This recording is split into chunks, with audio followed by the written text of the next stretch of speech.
नमस्कार दोस्तों, मैं सतीश सुमन आपके अपने YouTube चैनल श्रेष्ठ भारत में आपका स्वागत करता हूं।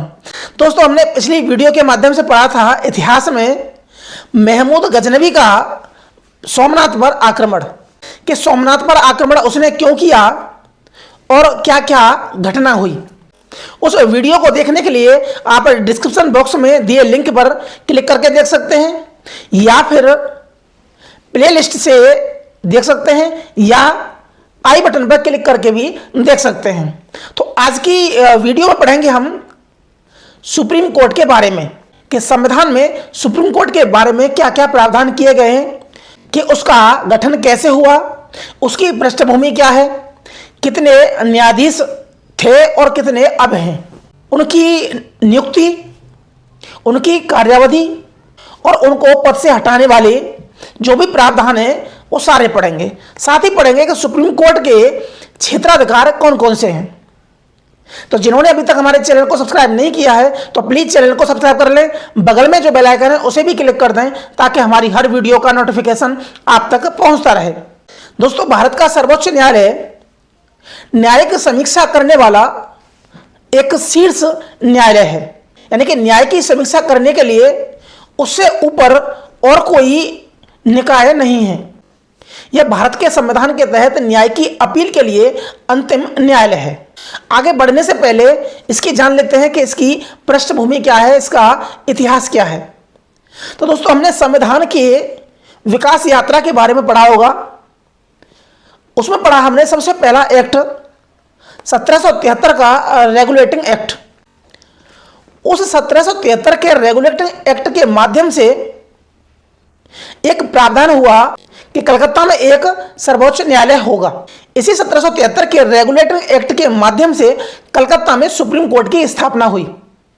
इसका क्षेत्राधिकार था बंगाल, बिहार और उड़ीसा। इन तीनों राज्यों के सिविल और आपराधिक मुकदमे की देखरेख यही कलकत्ता का सुप्रीम कोर्ट करता था।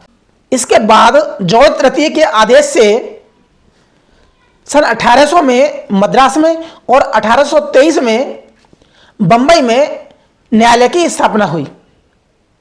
ये उस समय तीनों न्यायालय अपने आप में सर्वोच्च न्यायालय थे। 1861 के भारत के उच्च न्यायालय अधिनियम के तहत विभिन्न राज्यों में हाईकोर्ट की स्थापना की गई और पूर्व के तीनों सुप्रीम कोर्ट, यानी कि बंबई का, मद्रास का और कलकत्ता का, इनसे सुप्रीम कोर्ट का जो स्थान था, उच्च स्थान था, वह समाप्त कर दिया गया। यानी कि अब जो न्यायालय होंगे, हाईकोर्ट होंगे, वो विभिन्न राज्यों में होंगे। यानी कि हाईकोर्ट से ऊपर और कोई कोर्ट नहीं था। कब तक नहीं था? तो यह था भारत सरकार अधिनियम 1935 तक। यानी कि 1935 में भारत सरकार अधिनियम के तहत संघीय न्यायालय की स्थापना हुई। तब जो विभिन्न राज्यों के हाईकोर्ट थे उनसे ऊपर यह संघीय न्यायालय बना। फिर 1947 में देश आजाद हुआ और 26 जनवरी 1950 को भारत का संविधान लागू हुआ। और तभी से, यानी कि 26 जनवरी 1950 से ही भारत का सुप्रीम कोर्ट अस्तित्व में आया। इसकी जो पहली बैठक थी वो थी 28 जनवरी 1950 को।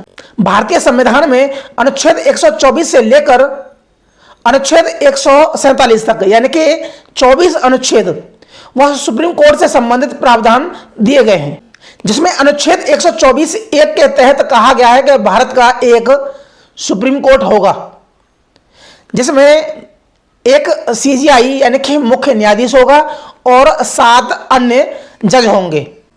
क्योंकि उस समय जब बना था मूल संविधान तब उसमें 7 न्यायाधीश थे और एक सीजीआई, यानी कि 8 थे। 1950 से लेकर 1973 तक सीजीआई बनाने की जो परंपरा थी वो थी कि न्यायालय में जो सबसे सीनियर जज होगा उसे ही सीजीआई बनाया जाएगा। लेकिन 1973 में यह परंपरा टूटी। 3 वरिष्ठतम न्यायाधीशों को छोड़कर एएन रे को सीजीआई बनाया गया था। उसके बाद 1977 में फिर से यह परंपरा टूटती है और 10 वरिष्ठतम न्यायाधीशों को छोड़कर एमयू बेक को सीजीआई बनाया गया। अब हम जानेंगे कि सुप्रीम कोर्ट के न्यायाधीशों की योग्यता क्या होती है। सबसे पहले वह भारत का नागरिक होना चाहिए। दूसरा, कम से कम 5 साल वह किसी भी उच्च न्यायालय का न्यायाधीश होना चाहिए। तीसरा, वह कम से कम 10 साल किसी भी उच्च न्यायालय में अधिवक्ता होना चाहिए। और चौथा, कि वह राष्ट्रपति की नज़र में एक अच्छा विधिवेत्ता होना चाहिए। तो ये 4 योग्यता हैं सुप्रीम कोर्ट के न्यायाधीश बनने के लिए। इनकी नियुक्ति किसके द्वारा होती है? तो इनकी नियुक्ति होती है राष्ट्रपति के द्वारा। सुप्रीम कोर्ट के न्यायाधीश 65 वर्ष की आयु तक न्यायाधीश रह सकते हैं। सुप्रीम कोर्ट संविधान की व्याख्या करता है, समीक्षा करता है और सुरक्षा करता है, यानी कि सुप्रीम कोर्ट संविधान का एक संरक्षक है। अब हम जानेंगे कि सुप्रीम कोर्ट का क्षेत्राधिकार क्या क्या है। तो सबसे पहला क्षेत्राधिकार है मूल क्षेत्राधिकार।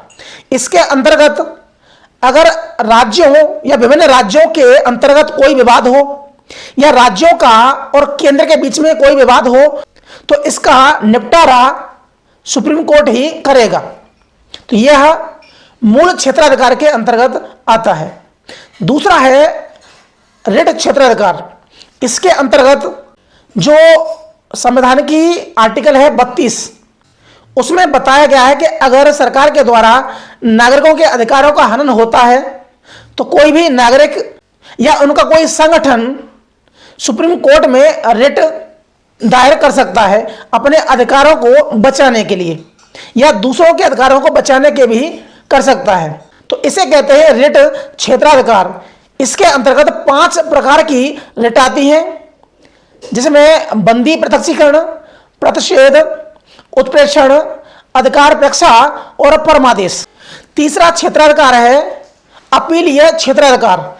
इसके अंतर्गत सुप्रीम कोर्ट से जो निम्न सभी न्यायालय हैं, यानी कि सभी डिस्ट्रिक्ट कोर्ट, सभी हाई कोर्ट, उन सब की जो अंतिम अपील होगी वह सुप्रीम कोर्ट में होगी।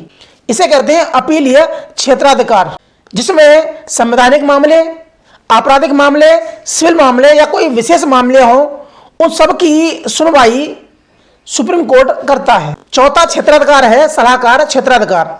इसके अंतर्गत भारतीय संविधान में यह प्रावधान किया गया है कि अनुच्छेद 143 के तहत राष्ट्रपति किसी भी सार्वजनिक सुरक्षा के मामले में, किसी भी संवैधानिक मामले में सीजीआई से सलाह ले सकता है और सीजीआई वह सलाह देने के लिए बाध्य होते हैं, लेकिन राष्ट्रपति वह सलाह को मानने के लिए बाध्य नहीं होते।